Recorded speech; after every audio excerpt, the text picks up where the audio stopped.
بسم الله الرحمن الرحيم إذا السماء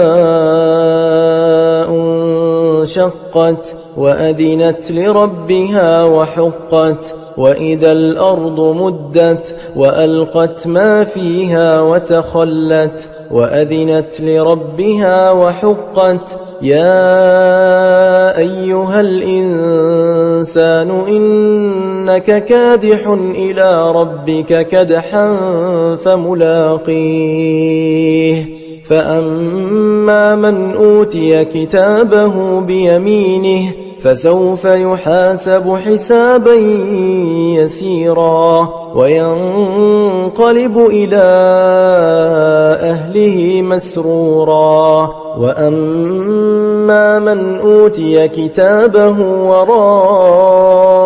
ظهره فسوف يدعو ثبورا ويصلى سعيرا إنه كان في أهله مسرورا إنه ظن أن لن يحور بلى إن ربه كان به بصيرا فلا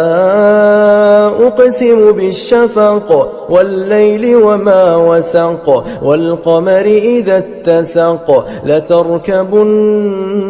طبقا عن طبق فما لهم لا يؤمنون وإذا قرئ عليهم القرآن لا يسجدون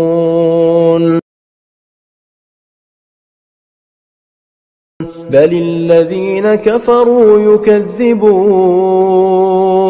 والله أعلم بما يوعون فبشرهم بعذاب أليم إلا الذين آمنوا وعملوا الصالحات لهم أجر غير ممنون.